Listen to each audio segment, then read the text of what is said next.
The term greatest of all time is one that's thrown around a lot when talking about artists or pieces of art. You'll hear a lot of people in music circles talk about how Pink Floyd's Dark Side of the Moon is one of the greatest albums of all time, for example.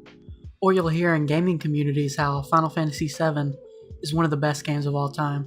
Now, when it comes to anime, director Hayao Miyazaki is often regarded as one of the greatest anime directors of all time, and for good reason. The man has directed many amazing films that I can't show footage of on screen right now for copyright reasons, but some of these include Ponyo, Spirited Away, and My Neighbor Totoro. Miyazaki's films are all fantastic, especially in terms of directing and visuals. The man's work is critically acclaimed even among people who don't like anime, and I mean if you go into any hot topic you'll find Spirited Away merchandise guaranteed. Now if you were to ask me to pick a greatest anime director of all time, I would probably pick Hayao Miyazaki. But I think the term greatest of all time is sort of meaningless. And the reason I say that is because no art can be the greatest of all time forever. Let's think about literature for a moment.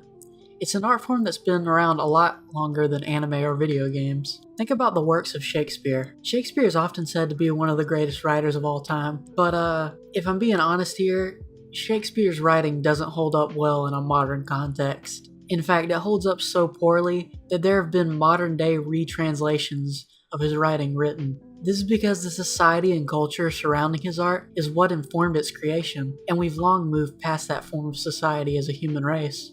That's not to say his work still can't be appreciated for what it was years ago and how it advanced art, but if you told some 14-year-old kid to just read Shakespeare without having any context of who the man was, he'd probably just throw the book at your face. So then why do you see so many people online quick to label things as the greatest of all time? Well, I think it might be because of a lot of our most popular modern day art forms are still very new. Video games, movies, and hip hop and rock music are all very new forms of art. They haven't stood the test of time, so to speak, because there hasn't been enough time that's passed. So people are more willing to label things greatest of all time because they have a lower sample size essentially.